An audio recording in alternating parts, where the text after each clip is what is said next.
like, comment, and subscribe.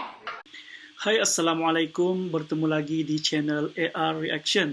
Dan untuk reaction kali ini, saya akan react kepada satu video yang dipetik daripada channel Ustaz Punggah yang bertajuk Nasihat kepada Ustaz Abu Syafiq. Tanpa perlu berbasa-basi, mari kita dengarkan pesanan apakah yang disampaikan oleh Ustaz Muzammil Musa dalam video ini.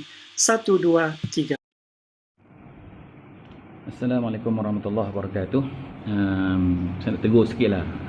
Saya tengok video daripada mesej daripada Ustaz Abu Syafiq Al-Ash'ari, berdoa agar orang pondan itu dibala oleh Allah Subhanahu Wa Taala. Ini teguran sikit lah Ustaz. Islam ni bukannya satu agama yang menindas, bukan satu agama yang menghukum umat dia, menghukum dan sebagainya. Tapi agama Islam ni, kalau kita sama Islam, ruhama ubainahum, kata Nabi, kata Allah Subhanahu Wa Taala, iaitu berkasih sayang sama kita, sama kita. Andainya sama kita melakukan kekufuran, melakukan kesalahan, kesilapan dan sebagainya, apa kita kena buat? Kita banyak doa kepada Allah Subhanahu Wa Taala. Kita doa agar dia diberi hidayah oleh Allah, bukan kita doa dekat dia untuk dibalakan dia. Kalau Allah Taala balakan dia, bukan takat dia seorang kena, kita pun kena. Seperti kita tengok kaum Ad, kaum Samud, Allah Ta'ala bala bukan satu orang yang kena, semua satu umat kena. Dan maka kita ni, sebab tu Nabi SAW sebut, wa ma arsalnaka illa rahmatan lil alamin, aku diutuskan sebagai rahmat sekalian alam. Kadang-kadang kita ustaz ni, kadang-kadang kita mencaci orang, kadang-kadang kita berdakwah ke orang macam kita ni tidak ada salah. Macam kita tak ada salah. Ni punggah ustaz kan. Sebab kita pun, setiap manusia ada kesilapan, ada kesalahan. Cumanya kesilapan dan kesalahan yang kita buat tu, Allah Subhanahu Wa Taala belum bongkarkan lagi. Allah Taala tutup keaiban kita. Kalau Allah Ta'ala buka keaiban kita, nescaya orang akan tengok kita betapa teruknya kita. Jadi hari ini Allah Ta'ala tunjukkan keaiban orang lain agar mana kita tidak buat seperti mana orang lain buat.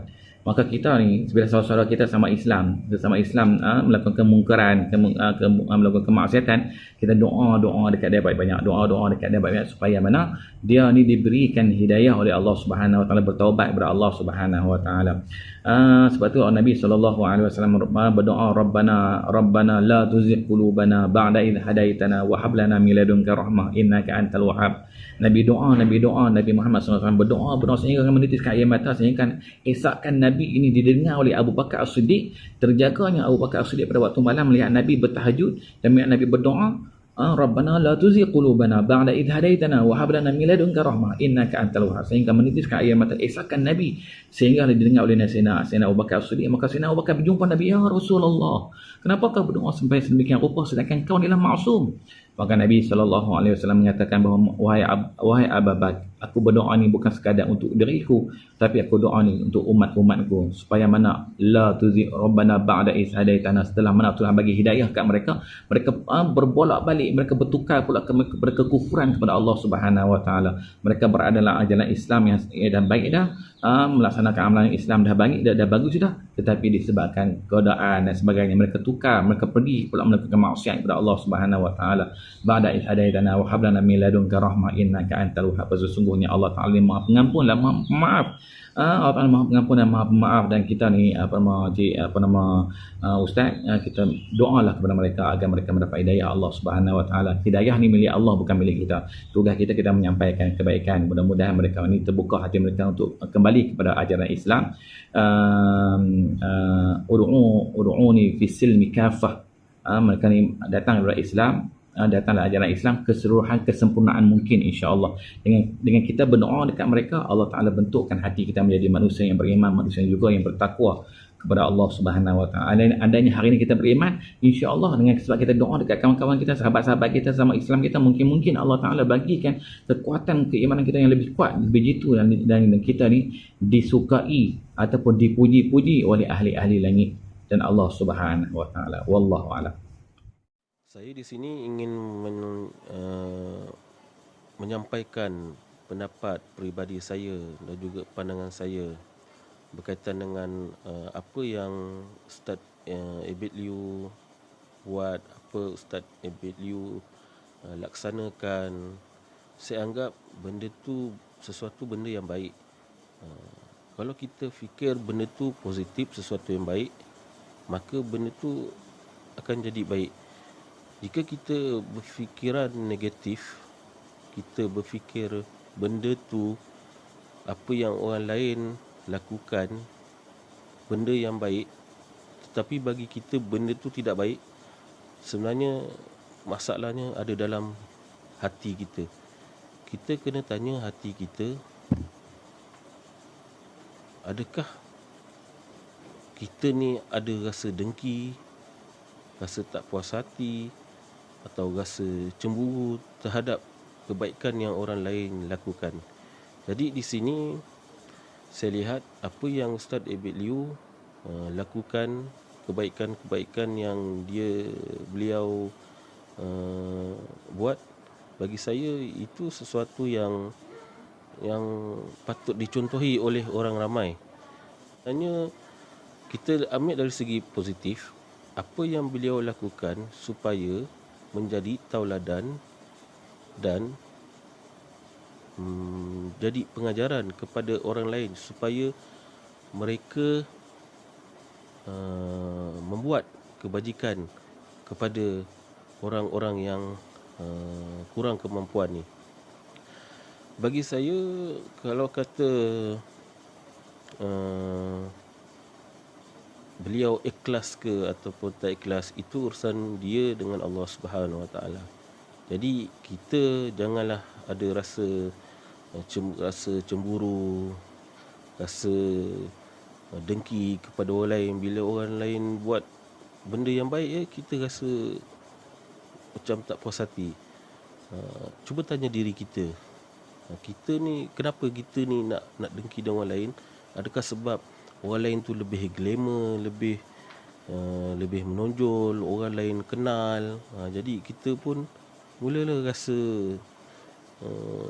sakit hati, dengki, nak jadi macam dia juga, tapi kita tak mampu lakukan. Apa salahnya lah kan,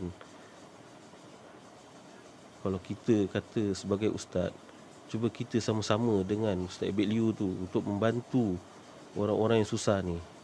Ini tak, orang lain buat baik, kita pula nak mendengki, kita pula nak rasa sakit hati, kan? Jadi saya nak cakap juga kenapa sekarang timbul isu yang Ustaz Abu Syafiq sampaikan, yang beliau yang sekarang ni baru nak cakap bila dedahkan gambar orang miskin jatuh haram. Kenapa sebelum ni TV3 bersamamu buat program bila bagi sumbangan dekat orang-orang yang miskin ni, kenapa tak petikaikan benda tu? Kenapa time Ustaz Abid Liu buat ni baru nak petikaikan? Bagi saya tak lain tak bukan itu rasa cemburu, rasa iri hati kepada Ustaz Abid Liu. Itu saja yang saya nampak. Sebab dan Ustaz Abu Syafiq ni cuba nak meraih populariti, nak cuba nak terkenal. Jadi dia guna cara macam tu lah. Jadi tak baik saya rasa. Kalau kita nak naik, kalau kita nak glamour pun, janganlah kita menjatuhkan sesama kita. Biarlah kita naik, biarlah kita dihormati dengan kebaikan yang kita buat, bukan dengan benda-benda yang tidak berfaedah lah, yang tidak baik. Sebenarnya bila kita pegang title ustaz tu, sebenarnya itu adalah satu amanah daripada Allah SWT, kerana berat untuk pegang title tu. Sebab orang selalu memandang kita dan mencari kesalahan diri kita. Jadi itu saja yang ingin saya sampaikan. Terima kasih kerana menyokong channel Ustaz Punggah, dan jangan lupa subscribe, like and share video daripada Ustaz Punggah, daripada sahabat saya. Assalamualaikum warahmatullahi wabarakatuh. Ya, waalaikumsalam warahmatullahi wabarakatuh. Jadi demikianlah tadi ucapan ataupun nasihat daripada dua orang ustaz daripada video yang saya petik daripada channel Ustaz Punggah. Semoga ada manfaat. Sekian, terima kasih. Assalamualaikum. Like, comment, and subscribe.